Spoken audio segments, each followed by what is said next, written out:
My name is Eleanor Hayes. I'm 68 years old, a retired nurse who spent 40 years caring for others, and now I care fiercely for my family.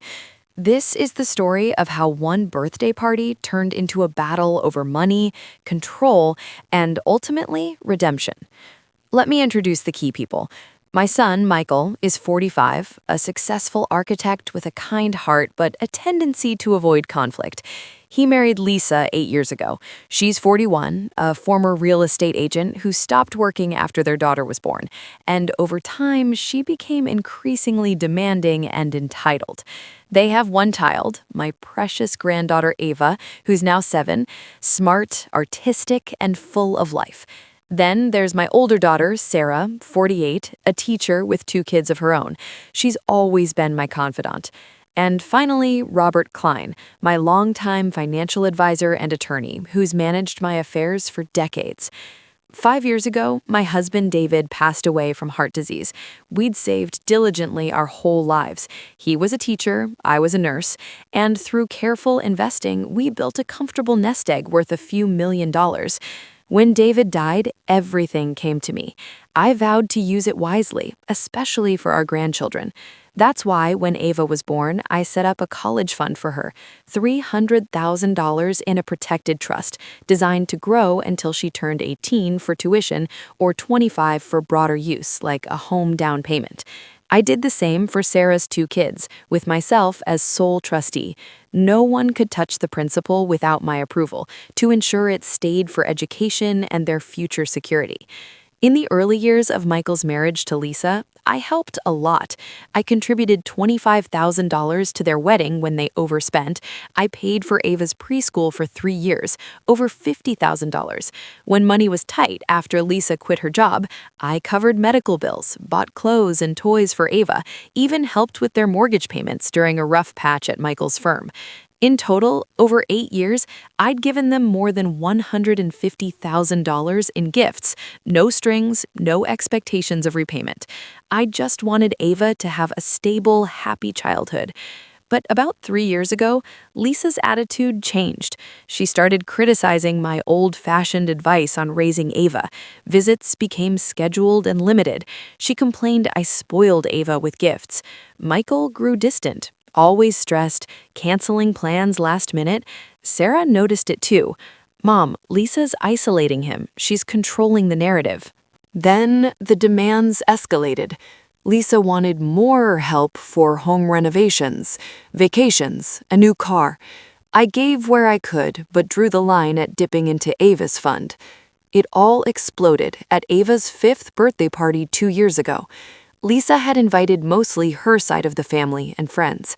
I arrived on time with a beautiful art set Ava had begged for. Easels, paints, everything for her little artist heart. Ava lit up when she saw me.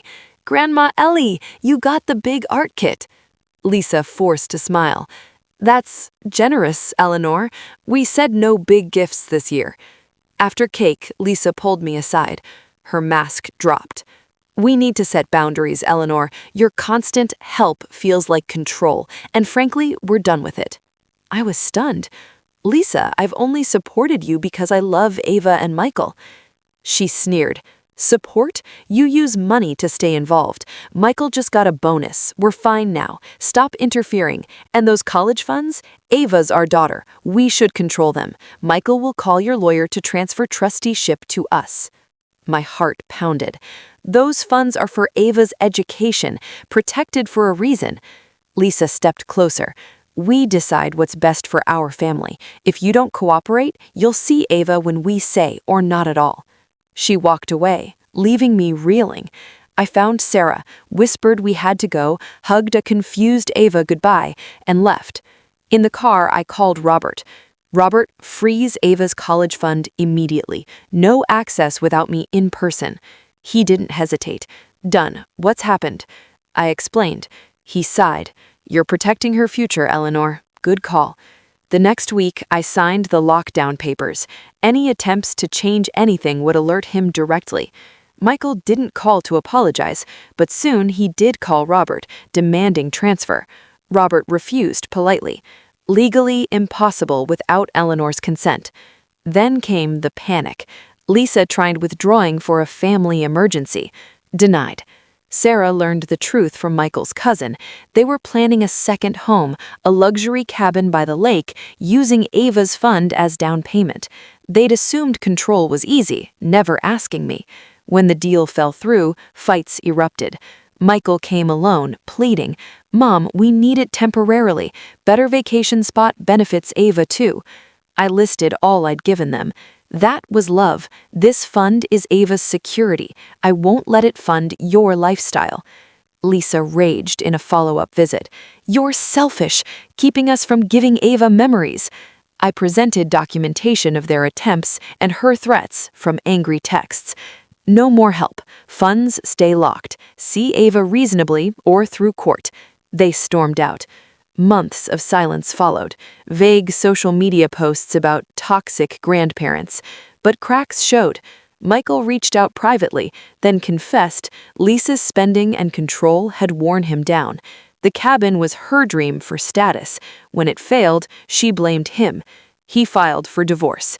It was messy. Lisa fought for full custody, painting me as interfering, but evidence of her fund schemes and isolation tactics swayed the judge. Michael got 50-50 custody. Now, Ava splits time, and I see her freely, painting, baking, just being grandma. The fund grows untouched for her college dreams. Money tests character. I didn't freeze the fund to punish. I did it to protect Ava from short-term greed. It cost temporary pain, but woke Michael up. Love means boundaries, even when it hurts. If you've set boundaries to protect someone you love, comment below. I'm Eleanor, every word true, and I regret nothing.